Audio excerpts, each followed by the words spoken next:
You need to go fail as fast as possible with your idea. Because what if you find out it don't work? You gotta grow. Like, you gotta get your product in front of, you know, a bigger audience. So it's gonna have to be a growth for yourself personally too, for you to even see this amount of money.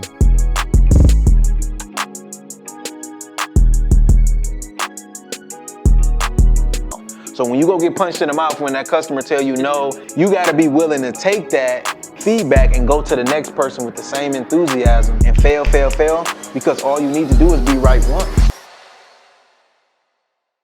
Let's get ready to rumble! How y'all doing, people? It's Marlon Watts, co-owner and CEO of World and Vision, and we back with another one on the Activate Your Vision podcast. We got another one, special one. Man, Atlanta is in the building and showing the Activate Your Vision podcast love. We got James Hill from Black Millionaires, touchdown, right here in Ruston. For those of you who don't know James, he started an Instagram platform. I want to say you worked at Rocket Mortgage, also delivered pizzas. And from his pizza delivering job, he started his side hustle at the time, which turned into a full business. And now he's showing other entrepreneurs, selling digital courses, has a mentorship group. But I can't do a good job of introducing him. I'm gonna go ahead and let him introduce himself, tell y'all a little bit about Black Millionaires and James Hill. What's going on? James Hill, CEO and founder of Black Millionaires. I'm from Detroit, Michigan. Moved out to Atlanta after college and bumped my head. I saved probably about $20,000 or $30,000. Thought that was a lot of money. Quit my job as a mortgage banker at Quicken Loans, which is now called Rocket Mortgage on the stock market. And I went broke. So I had to deliver pizzas and work different side hustles to make ends meet. And a lot of people laughed at me, man, because I had a real good job. I'm 27 right now. But when I quit the job, when I was working, I was 23 at the time. And, I had a good job. I was making $10,000, $15,000 a month. And, it's people 35, 45, 55 ain't making that type of money. So when I left that, it was a lot of people talking smack about me. And now we're here, right? So I had a chip on my shoulder when I was out there actually delivering pizzas and investing in my brand, because I had people I needed to prove wrong, because I didn't want to be the laughing stock of the hood when I go back and, people looking at me like, you the only one made it out, had a good job, and you dropped the ball. So I started an Instagram account called Black Millionaires, just highlighting entrepreneurs that we typically don't see on TV. The first person that I highlighted, and I actually met him, his name was Lonnie Johnson. He created the Super Soaker. So I went to a business, like a business networking conference in Atlanta, Georgia, at this place called The Gathering Spot. It's like a co-working space for entrepreneurs. And I was sitting right next to him. Then I looked at him, hold on. I'm like, you Lonnie Johnson, right? He was sitting, he's sitting there. Somebody, if you walk past him in Walmart, you wouldn't speak to him. You'll cut him off in traffic, everything, right? You don't even know who he is, right? But he's sitting right here and he's worth $450 million. And then I call all my family members like, hey, I was just sitting with Lonnie Johnson, right? And people was like, who is that? Like, who is that? Then I said the Super Soaker. Everybody know the Super Soaker. They don't know the creator behind it. So I'm like, people don't know these Black millionaires that are out here, these everyday people. We only know LeBron James and, Jay-Z, the people who get on TV, win awards and stuff like that.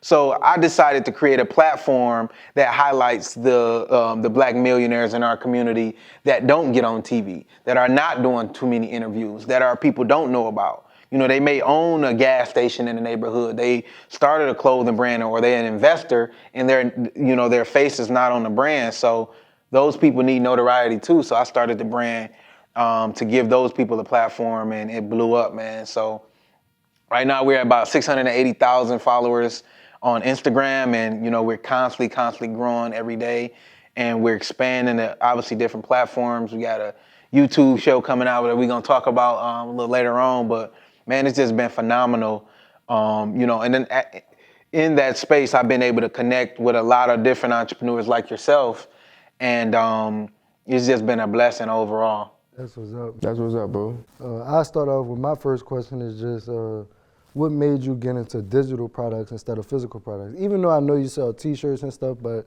the main thing is digital products and promotion. So what made you get into that? Yeah, so before I had Black Millionaires, I had a brand called Millennial Mistakes, right? And remember, I told y'all I saved up some money when I was at Rocket Mortgage. I saved up $20,000 to $30,000, and I moved down to Atlanta, and I started this company called Millennial Mistakes. And that was just kind of a similar business model to what I'm doing with Black Millionaires. And I thought it was a good name. It was a cool name. Every time I said it to people, they was like, "Oh, that's a dope name," but I didn't make no money, bro. Like I probably had 3 or 4 clients the whole year. And that's how I lost my money, is because I went out and invested in some t-shirts, didn't know what I was doing.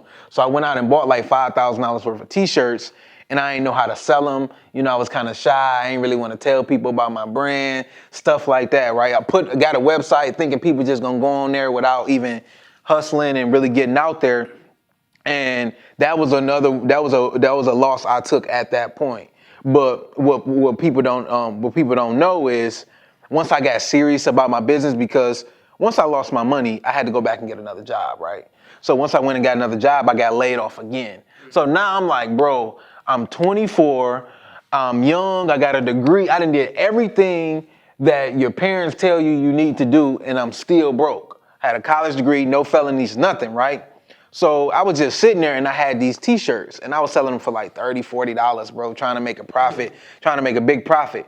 But then I took them down to like $20 and $15, and they start selling real fast. Right? So once I got laid off, I was delivering pieces, then I was selling the t-shirts on the side, and then I started Black Millionaires. And every time I sold a t-shirt, I went out and put that money into Black Millionaires, buying promos and buying that type of stuff.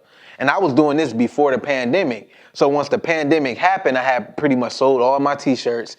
So I had enough money now to go out and bet on myself and invest.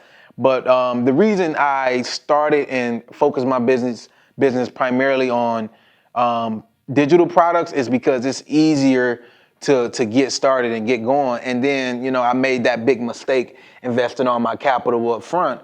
And it kind of just scared me away from the physical products. And being able to scale up, I can scale up, you know, in my same studio that I have in Atlanta. I don't have to go out and, you know, I'm gonna be honest, man, I know myself, I'm not really a good manager. Like, I don't really want to manage too much stuff. So I would rather consult with brands on building their product business instead of me actually having to be the one folding the shirts, doing all this. Even though I got products now, but I got a system to where I can crank out about 200 to 300 orders in a day, and that's pretty much my top capacity. Like, I ain't really trying to go get no warehouse and all of that. And I salute to y'all, you know what I'm saying? That's why I be so impressed on y'all, because I know that's a skill that I don't possess. So I look at y'all like, man, that's really dope. That y'all can really scale up a physical product business, because that's just a skill that I don't have. And then with digital products, I can over deliver on the value, and I ain't got to change the price because I ain't got to really go out and put up money. Thanks. Right? Let's say I got an ebook, and the way I made a bunch of money on my ebook is, most times when you download an ebook, it's 10, 15 pages, right? Mm-hmm. Mine is 50 pages. So when people get that, they go out and tell everybody else, and they like, look, I'm on page 49. You done gave me so much game. And people like, 49, right? And then when people gave me feedback, I can go in there and make a change, and it's changed instantly, right? And, you know, our economy moves so fast, right, to where you have to be able to make your adjustments on the fly, or you might be out of business. Thanks. Right? So that's the reason I focus primarily on digital products, because that's pretty much where the world is going. Even if you have a physical product business, I still recommend you have a digital product, because that's an easy way to get data. And you and I know, like, data is the new money. Yeah. Like, if you got a bunch of data, you can figure out how to resell to those same customers. Yeah. So that's pretty much why I focus on digital products instead of physical. I want to say one thing to the viewers, because that's good. We not good at creating digital products at all. But if you watching this, would you like us to create a digital product that will help you scale your business? Like, let us know in the comments, because we've been thinking about it, but we just not sure, you know, who gonna buy it, if y'all are already, you know, if y'all interested in it. So if y'all want to see us create a digital product to help you start your brand, drop that in the comments. And also, don't forget to subscribe. We about to drop so many gems. Shout out to James again for coming through. So make sure y'all hit that subscribe button. check this out, bro. You went I got a quick question.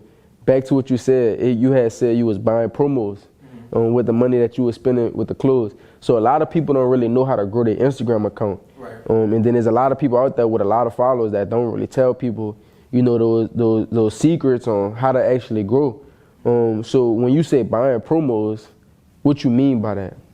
Yeah, so whenever you're starting a brand, right, you gotta figure out who your target audience is. So step one in starting a business, figure out who your target audience is, which means figure out who to sell your product to. Step two is figure out who not to sell your product to. Because a lot of times people want to sell to everybody, and you can't sell to everybody. Everybody's not your target audience. Gucci don't try to sell to people who can't afford Gucci, right? But crazy as it is, the people who do buy Gucci sometimes are the people who can't afford it because they're not trying to sell to them. So which is crazy is you're going to sell to the masses, but you have to focus first. You have to get one target audience and one group. So once you do that, there's brands and pages out there that speak specifically to what you're trying to sell.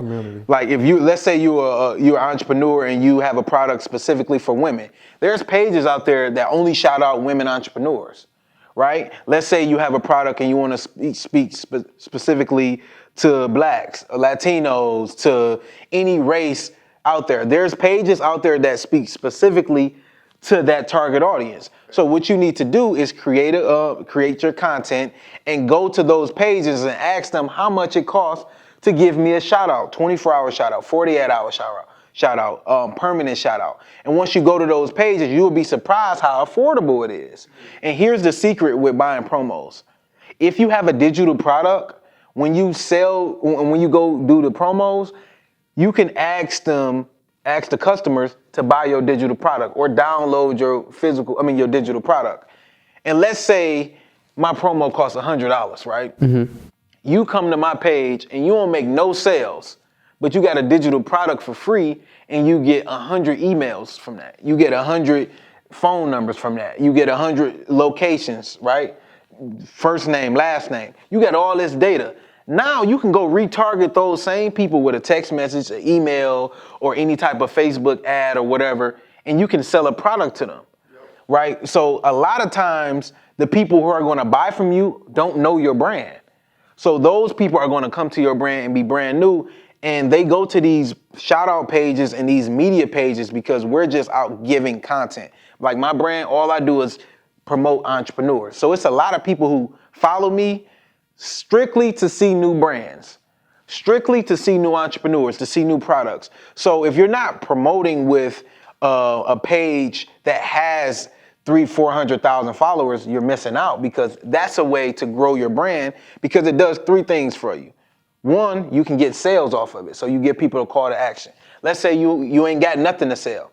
You can get followers off of it, right? So now you can get people to actually see your brand and follow your brand. And three, if you're running ads through Facebook, you can retarget those people, because when they click on your page, now they're basically in your funnel. So now they're going to see your content when you run an ad, right? So those three things are critical, because if I got 300,000 followers and I shout you out, even if half of my people go to your page, that's probably more than you got from your original content, right? So now the page that I have is shouting your brand out. So now people are going to show love to me because they like, yeah, you helped me discover a new clothing brand, World Envision. I didn't know about that clothing brand. So it does me justice, because now I'm delivering the product and service that they follow me for. I'm a media page, so they follow me for content. And I don't sell jogging suits and all this other stuff. So people need to buy it. So they're going to buy it from y'all, right? So if you are a brand out there and you're trying to get started, an easy way to get started is to highlight and go discover 10 pages that you could possibly do promo with. And even if the promos are, let's say, out of your price range, $1,000, $2,000, you ain't got to start there. Go to pages that charge $50, $100, $30. When I started, bro, I was doing promos for $15, bro. Okay. Right? So that was very affordable for the people who just getting started. Now promos might be $300-$400. Everybody getting started can't promo with me. But there's other pages that looked at me and got inspired and went out and started a page. So now you can promote with them and you grow with the page. So as your base grow, theirs grow as well. And now you got a networking situation going on, because that's kind of how we met. It's like, we spending so much money with each other. What's going on? You know what I'm saying? Right, y'all gonna be in Atlanta, pull up on me, right? Yep. And now we have a relationship outside of Instagram, outside of business, outside of social media. But if you are, and y'all from Louisiana. Yep. So there would be no way that we would have met if it wasn't for social media, because I wouldn't have came to Louisiana, and y'all probably wouldn't have came to Atlanta, and we wouldn't have crossed paths. But We would have been in Atlanta. I'm saying Atlanta, and I've been in the same situation, you know, and I've been in the same situation, because I could have walked past y'all in the mall, ain't know y'all, ain't know who y'all was. Yeah, that's real. So it's also a way to network as well. I'm gonna say, you gotta support each other. We gotta support each other. We spent thousands of dollars with James, but James spent thousands of dollars with us too, because every drop, James on it. He commenting on it, and he actually got it. And every video, I need y'all to go to Black Millionaires Instagram right now.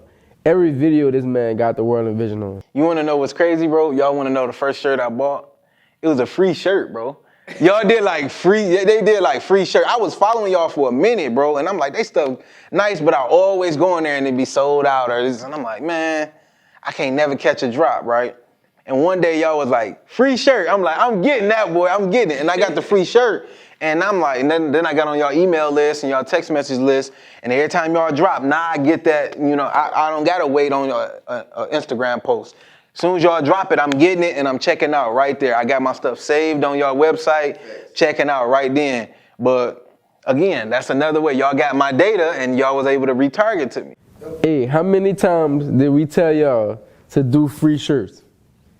That's like the 5th time we probably said that on the channel. Somebody said that, because Gold Mines, he talking about a free shirt. You said you got a free shirt. Hey, that's the best way to get people in your database. Figure out how can you cover the cost by either charging more for shipping, or even some kind of exchange, or you getting some type of data and just breaking even. That's what we recommend doing if you want to grow your database and get more customers. Yep. I guess I'll go my second question before. I know you had a couple questions too, but my second question would be, for those people who are selling digital products right now, what strategies would you recommend them using besides promo to continue to promote their product? Yeah, so once you promote so much and you get all these people actually coming into your funnel or on your page or whatever, you have to provide value, right? So let's say you got an ebook that's giving people 10 steps on how to grow your clothing brand, right? You got to be willing to give away at least 1 or 2 of those steps just to give people a teaser, right? When you go to the mall and they trying to get you to buy some food, they give you a teaser, bro. They say, okay, try this chicken. And you like, nah, I don't even want no chicken. I ain't even hungry. But they in your face trying to give away their product. They're so confident that they can give away their product and they know you're going to like it and you're going to come back. So my philosophy is, if you don't feel confident enough to give away some of the information that you're selling, you don't know enough and you need to go back and study. Because if you got 10 steps or 20 steps on how to do X, Y, Z, you can give away 1 or 2 steps, because here's what's going to happen. People are going to see your live on Instagram or your content that you post on social media and say, wow, if they're giving away that information for free, I can only imagine what their ebook is that's $30 or $40 or $20. If I pay for the ebook, I'm going to get all 20 of these steps. He giving out 2 or 3 steps every day on live. So what I do literally is, when I go live or when I create content, I give away some of the strategies that I use in my ebook. So here's the thing with that. Let's say I got 40 strategies in my ebook, right? That gives me a month worth of content to create. So now I don't have to think about every day, what kind of content do I got to create? No, I'm gonna just give out a quick gem, you know, on the content and give people a call to action to the ebook, right? Or a call to action to whatever I'm selling, whatever my digital product is. And then the person who's following me, who literally says, look, I have no money, I can't give this guy any money, right? They're going to engage in my content long enough and get so many gems to the point where they probably got the whole ebook. But guess what? That means they have to be a loyal supporter and follow all of my content, and they have to engage with my page, which increases my engagement, because the more people engage with your page, the more Instagram or any social media platform is going to share it to other people, right? So even if you don't buy my product and you just take all of the free stuff that I give out, I'm still going to get rewarded for that, because now my brand is getting put in front of new people, because Instagram is going to highlight my content because you're engaging in it, and my watch time and all of that is going to be very high. So Instagram is going to say, well, maybe if Marlon liked this, maybe Nick liked this. Nick and Marlon, they're friends. They always comment back and forth on each other's stuff. So if I show it to Nick and I show it to Marlon, maybe, somebody else like it, right? The people who you follow, maybe they like it. So I would tell people who want to get started in digital products, make sure you know enough to feel confident to give away some of that information. If you don't, it's okay. Go back and study. If you do, give away that content, create call to actions to your digital products, and just overly provide value. Constantly provide value, because it doesn't cost you no more to go add to your course or to your ebook. But if you did have a physical product, let's say y'all wanted to drop some hats with the jumpsuits, y'all have to go actually put up the money to buy the hats.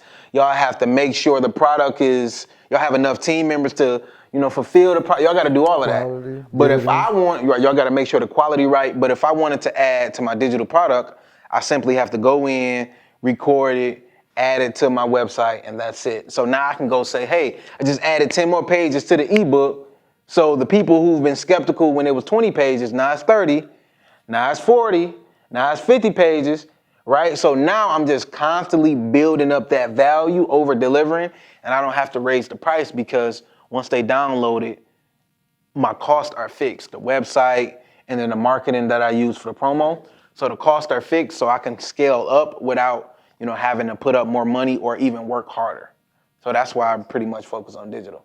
We don't got to do much talking, bro. James giving all the gems.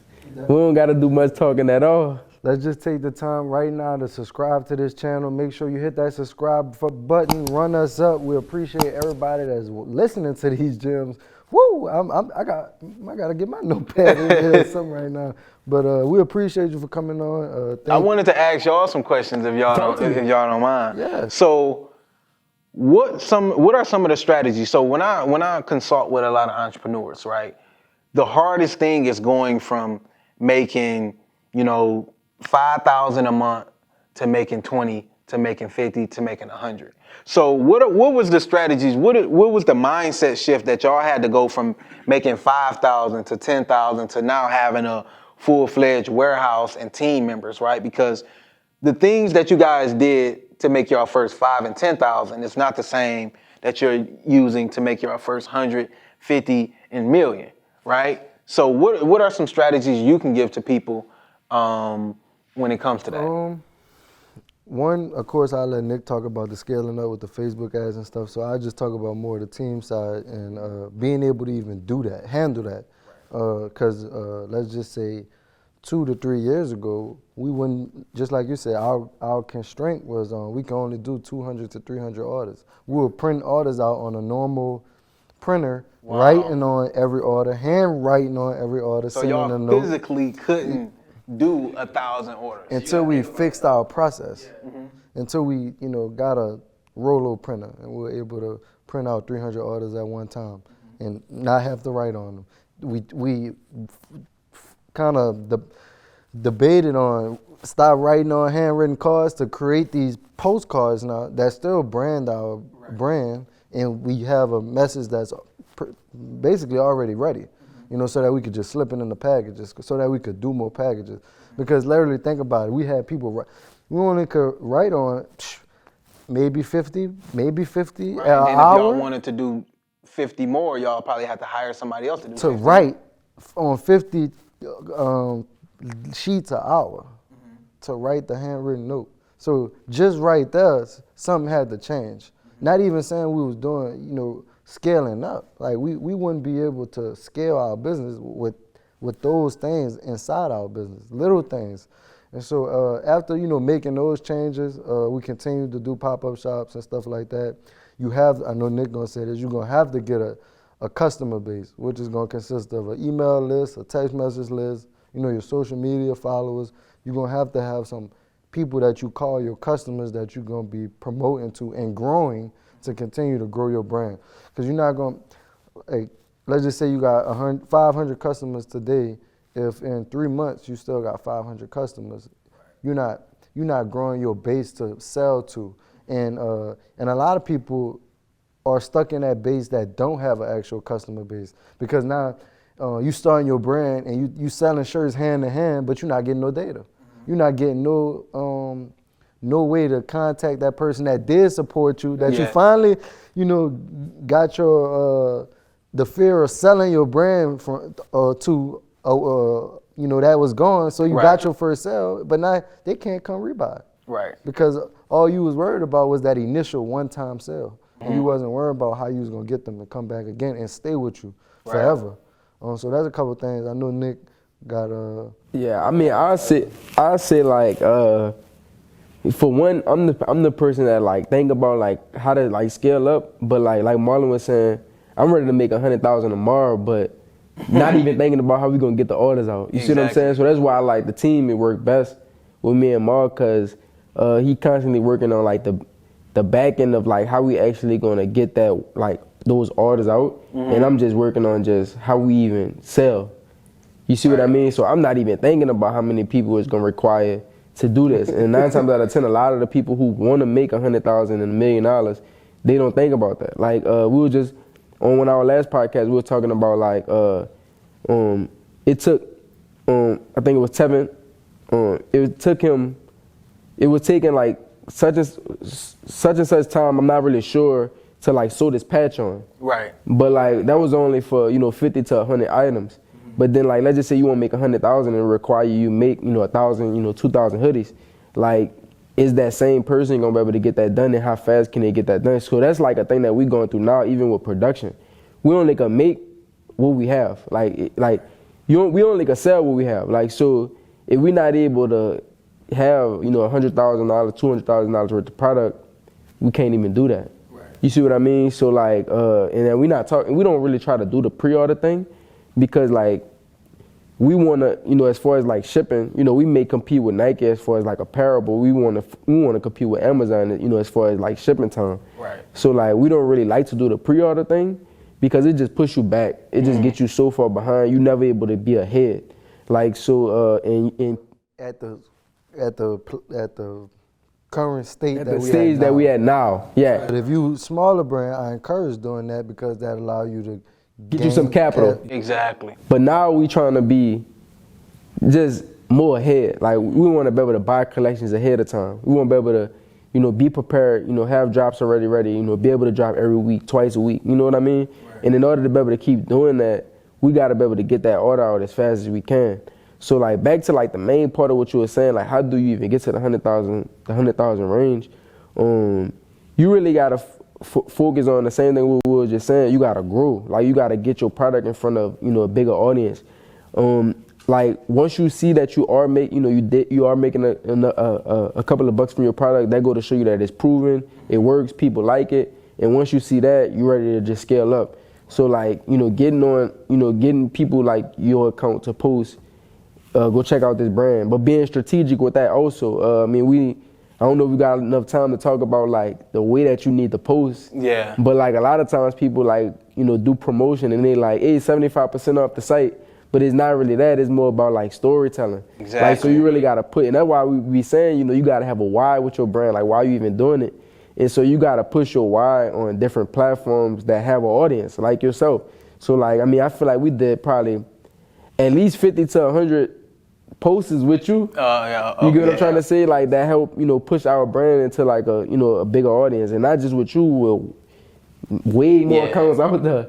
You get what I'm trying to say? So like we was able to put our product in front of bigger audiences, and also like just different media outlets like that. And then once you're able to do that, just like what you were just saying, being able to reinforce that message with Facebook ads, Google ads, whatever type of advertising they got out there, because people just need to be reminded of your product. And then what we always say, you know, you want to make 100,000. All startups should at least be trying to spend, you know, 20% of their goal on marketing. So if you want to make 100,000, at least drop 20,000 on marketing. That could be ads, it could be a billboard, anything that advertises your product. Try to spend 20% of that. And I got just one thing to add to that. To get to that mark, you're gonna have to develop yourself and improve your skill set. And what I mean by that is you may have to go buy a digital course. You may have to go get in a mentorship. You may have to go read a book. Like you may have to learn Facebook ads. You may have to learn how to sell. You're not gonna just be able to stay the same person you are and expect to go from 5,000 to 100,000 being the exact same person and having the exact same knowledge. Like, so it's gonna have to be a growth for yourself personally too, for you to even see this amount of money in your business.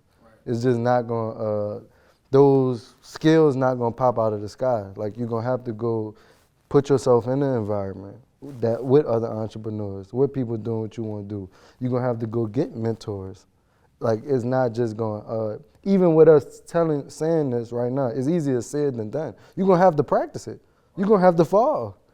You're gonna have to get back up again and try it again, literally. Like you're gonna have to lean on yourself to really get through it. It's not like an overnight thing. So we failing now. Right. Like it's not even a failure, it's more of a lesson because now we know what not to do. Exactly. Yeah, I think that's really important, man. And one thing that you said about growing yourself personally, you got to be careful about like what you brag about, right? Especially like the type of money. Like let's say you bragging about making $5,000. You're letting people know and you're letting yourself know that that's a lot of money to you, right?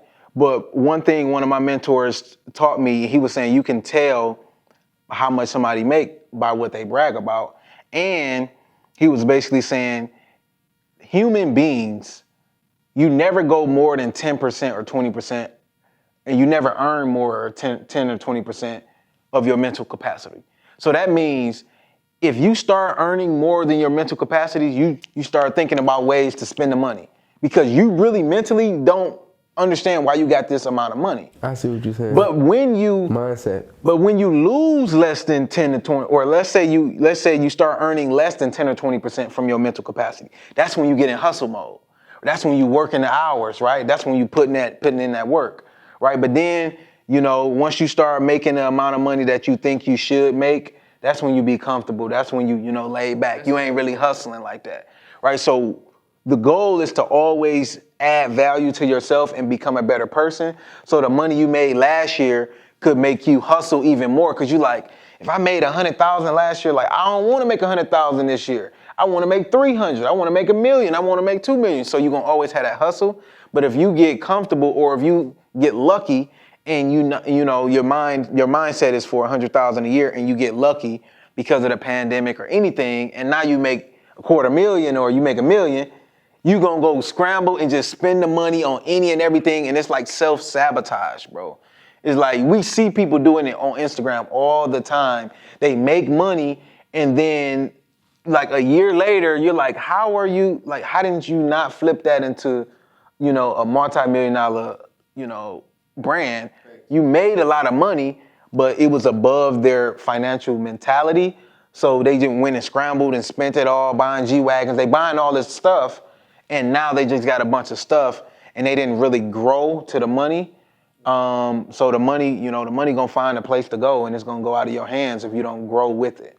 So you know what's crazy? Just like what you said, in the easier way to get it to the audience is like, I think this was in the Millionaires Next Door. It was talking about like a lot of lottery people that win the lottery go broke quick. Because like you saying, their mental capacity about money is right here and their bank account is up here. Mm-hmm. So like their mind is not prepared to even handle that amount of money. Right. You know what I mean? So then that's the reason why they go broke. And that's the reason why like you got to continue to develop your mindset so you can prepare yourself for, when you make 300,000, what do you actually do with it? Because a lot of people really be thinking if I handed them $1 million, like right now, they good. But like if you're not really trying to turn that million into 10 million, 100 million so you could be straight forever, that's gonna be gone. You're gonna go buy a car? Yeah. And then, look, they're gonna buy the car and they're gonna pay for it. Like, I'm not gonna lie, bro. If somebody gave me $1 billion right now A to manage million or a billion? $1 billion, I wouldn't know what to do with $1 billion. I had to call. I had to call one of my friends and be like, "Look, bro, I got $1 billion. I don't know what to do with it. It's above my mental I ain't gonna capacity lie, I at probably this start point." buying buku stuff too. Right, you have a mansion, you have everything, bro. But if somebody give you $1 million, you know what to do with $1 million, bro. Y'all know how to turn $1 million into 10 million, right? Yeah, I feel like y'all would know what to do with $1 million. $1 billion, you will have to really sit on that money long enough until your mental capacity is there, and then you make a power move with it. So I feel that, bro. you know, a lot of times I tell people when you make money, just sit on it for a minute just to get used to having money. Right? That was one thing I had to do, bro. When I first made like $50,000, I had it in the bank, bro, and I was just sitting there looking at it, I felt good, bro. I was like, you know what I'm saying? I had 50 G's in the bank, you know, in the middle of the pandemic. I'm like, bro, I'm doing something. And then, you know, after about a week or so, I had to go put the money back to work because I'm trying to turn that into, you know, into more. But my mental capacity, because I just was delivering pieces, bro. So, you know, I was just delivering pieces, and now I got 50,000 in the bank.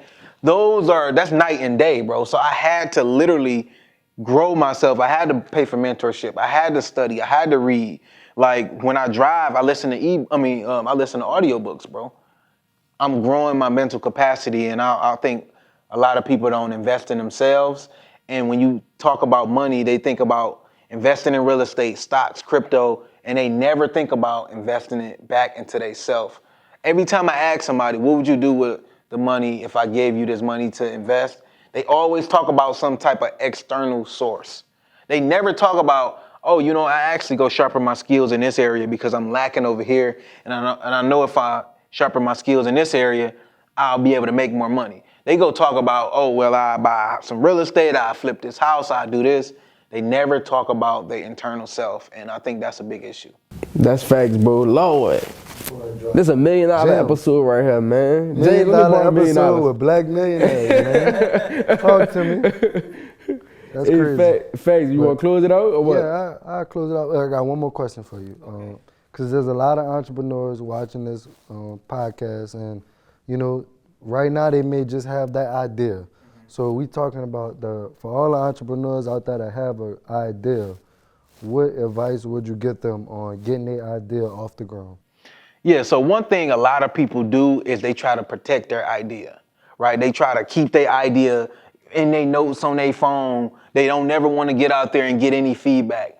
You need to go fail as fast as possible with your idea, because what if you find out it don't work? Like with my first brand, it took me a year to find out it didn't work. That's because I wasn't moving fast enough.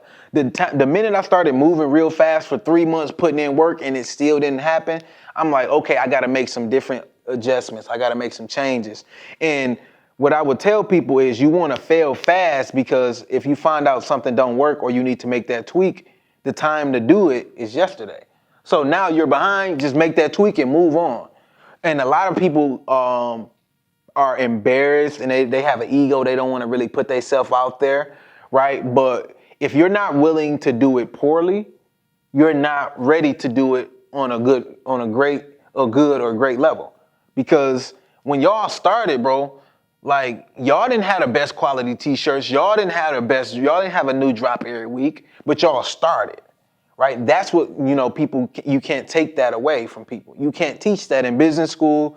You can't teach that in a book. You can't read about it. You literally have to put your feet to the ground, go get in front of customers. Because like Mike Tyson said, everybody got a plan until you get punched in the mouth. So when you go get punched in the mouth, when that customer tell you, no, this ugly, I don't like that t-shirt, you got to be willing to take that feedback and go to the next person with the same enthusiasm and fail, because all you need to do is be right once. Imagine if y'all started 10 brands, and I know y'all was doing a bunch of things before y'all started World and Vision. Imagine if y'all was just sitting around waiting on the perfect idea to start World and Vision. Y'all would have never got to World and Vision if y'all wasn't selling those phone cases and doing all that other stuff. So you got to get out there, and the business you start today may not be the business that helps you make $1 million, but this business is here to teach you actually how to run a business. Once you learn how to run a business, your next idea might be the best one.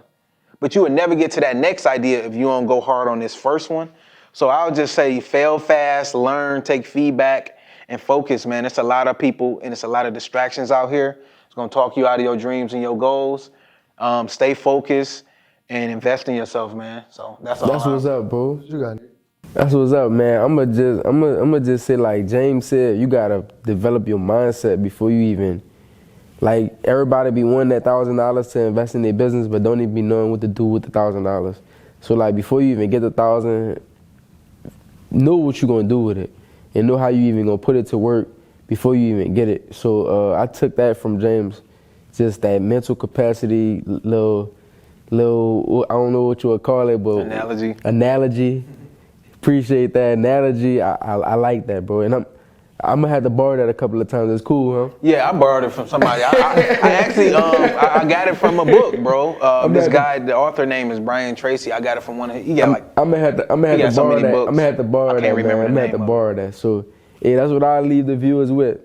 And I guess my last thing would be, I give them 3. So, 1 is gonna be doing your research. Like, you're gonna feel the most confident when you know your stuff.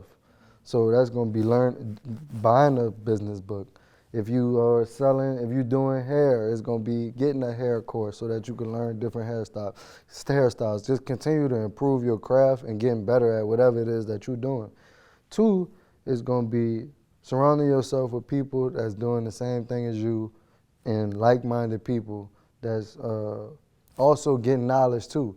Everybody say you don't always want to be the smartest one in the room. You might be in the wrong room. Mm-hmm. But if you're in the room with a whole bunch of smart people that I may be learning stocks, you may be learning real estate, he may be learning crypto and NFTs, and then we can all talk about everything that we learn about. Now it gives us different perspectives. It gives us different outlets. Now it allows me to maybe be like, ooh, I'm making this money from stocks. Let me see if I can go get a property. Now I got somebody that I can connect with and talk to maybe help me walk me through the way. Right. And then the third thing is gonna be, like you said, fail now, fail fast, and don't be afraid to be transparent. And I guess the last thing I gotta add a fourth is gonna be create content, because document where you are now and then watch where you are 3 to 5 years later, and so that you can actually.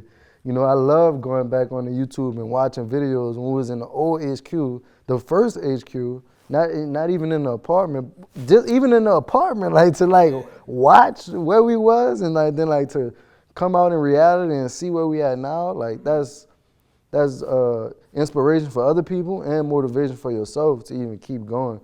So that's going to be my tips for y'all. We appreciate y'all for coming. We are on the Activate Your Vision podcast with Black Millionaires, James Hill, World and Vision. We turning up, baby. Thank you. All right.